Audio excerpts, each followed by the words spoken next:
Comme il ne s'agit pas d'une base de données que j'ai créée moi-même, un avertissement de sécurité m'avise que cela peut présenter un danger.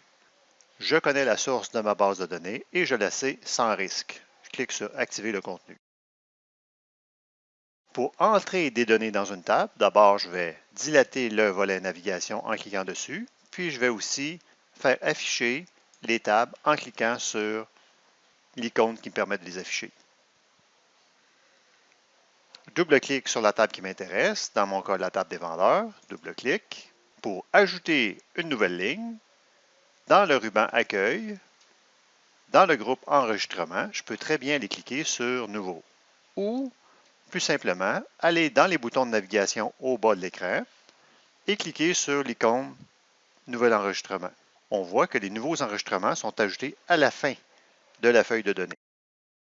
La première colonne, qui est la clé primaire, est automatique. Il n'y a rien rentré, donc je fais Enter et j'entre ma nouvelle fiche. Si je souhaite copier la valeur qui est juste en haut de là où je suis, j'appuie sur CTRL 2. En fait, le 2, c'est les guillemets.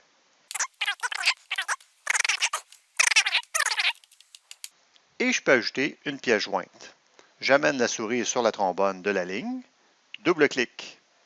Ensuite, je clique sur Ajouter. Puis, je choisis le fichier qui m'intéresse sur le disque. Dans mon cas, c'est une image. Je clique sur l'image. Ça aurait pu très bien être un document PDF ou un document Word ou un fichier Excel. Puis, je clique sur Ouvrir. Pour le supprimer, je cliquerai sur Supprimer. Je fais OK. Le document fait partie intégrante maintenant de mon enregistrement, c'est-à-dire que je pourrais le supprimer sur le disque et le document va continuer d'exister quand même dans ma base de données. Enter. Pour sauvegarder l'enregistrement, tant que le crayon est affiché dans l'onglet de la ligne, l'enregistrement n'est pas sauvegardé dans la base de données. C'est lorsque je vais quitter la ligne que l'enregistrement sera sauvegardé dans la table. Enter. L'enregistrement est sauvegardé automatiquement. Pour fermer la table, j'amène la souris sur l'onglet de la feuille de données, bouton droit, fermer tout. Pour supprimer un enregistrement, je vais rouvrir la table à nouveau, la table des vendeurs, double-clic. Je vais repérer l'enregistrement que je souhaite supprimer, c'est-à-dire celui que je viens d'ajouter, le dernier en bas. J'amène la souris sur l'onglet de la ligne, bouton droit, je choisis Supprimer l'enregistrement. Un message m'avise que la ligne sera définitivement supprimée. Je clique Oui. L'enregistrement est alors supprimé. Pour chercher une valeur dans une colonne, d'abord se positionner dans la colonne en question. J'amène la souris, je clique n'importe où dans la colonne qui m'intéresse. Ce que je souhaite, c'est de trouver un nom de vendeur dans cette colonne. Je clique par exemple sur le dernier.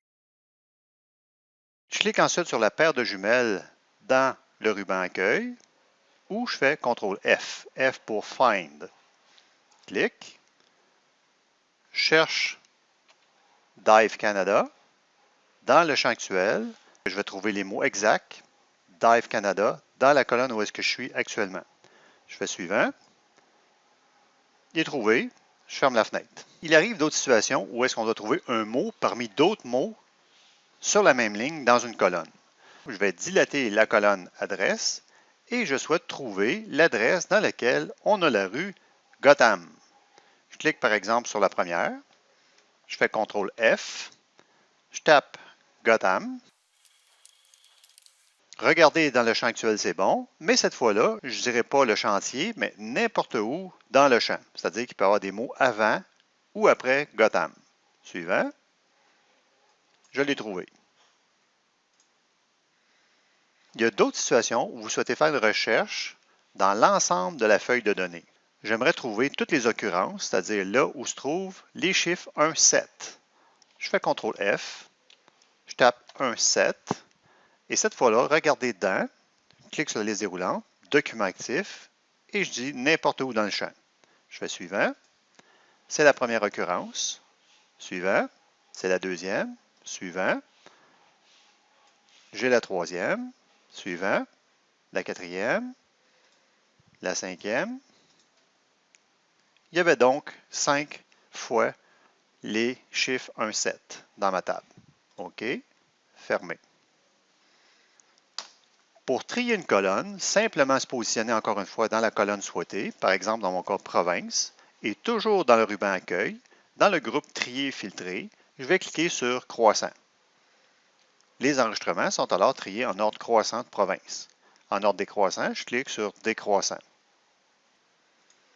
Pour atteindre un enregistrement en particulier, par exemple la ligne 21, je peux utiliser la flèche du clavier et à l'aide du compteur en bas, me rendre jusqu'à 21 ou cliquer justement là où on fait le décompte, enlever le contenu de cette case et taper 21. Enter. De cette manière, j'atteins directement l'enregistrement sur la ligne 21. Pour effectuer un tri sur un tri, les colonnes doivent être une à côté de l'autre. Par exemple, j'aimerais trier les provinces et ensuite les privilèges. Je vais aller sur Privilèges, je clique avec le bouton gauche une fois, je lâche la souris et je clique une autre fois pour déplacer la colonne à droite de province. En effet, le tri sur un tri se fait à partir de la gauche vers la droite. Je clique ensuite sur Province avec le bouton gauche, Maintien enfoncé et je sélectionne aussi Privilèges. Je clique ensuite sur Croissant. On remarque par exemple pour la Californie que d'abord les noms sortent parce que ça commence par N et ensuite Yes parce que c'est Y, ça vient après N. On voit bien qu'à l'intérieur d'une province, les privilèges sont aussi triés en ordre croissant. La fonction de filtre dans les bases de données est très importante. J'aimerais par exemple afficher mes vendeurs seulement ceux de la Californie. Je clique d'abord dans Province, puis toujours dans le ruban Accueil, je clique sur Filtrer et ensuite je vais sur Filtre de texte et on voit qu'il y a différentes options possibles. Égal à, différent de, commence par, ne contient pas.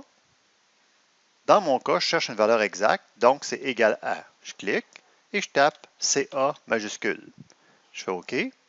J'ai seulement les vendeurs de la Californie.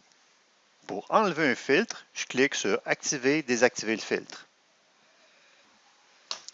Il est possible aussi de faire afficher certaines statistiques sur des champs numériques, comme par exemple mes vendeurs ont tous une cote. Je clique sur Toto et une ligne s'ajoute en bas de la feuille de données. Je m'en vais dans la colonne qui m'intéresse, cote, je descends vis-à-vis la ligne totale, je clique sur la petite liste déroulante et je choisis par exemple moyenne. J'ai la moyenne de mes cotes. Et à ça, si je veux, je peux appliquer un filtre. J'aimerais avoir la moyenne de tous mes clients dont l'adresse se termine par le mot street. Je m'en vais dans Adresse, je clique sur Filtrer, je vais ensuite sur Filtre de texte, se termine par, et je vais taper Street. Je fais OK. Et on voit que la cote moyenne pour les vendeurs dont l'adresse se termine par Street est 15. J'enlève le filtre. Et j'attire votre attention sur l'affichage de la moyenne de cote. On voit des dièses, c'est parce que la colonne n'est pas assez large. Et lorsqu'une flèche SOS apparaît, double-clique avec le bouton gauche de la souris pour agrandir la colonne et faire afficher adéquatement la moyenne. Pour enlever le Toto, je clique sur Toto.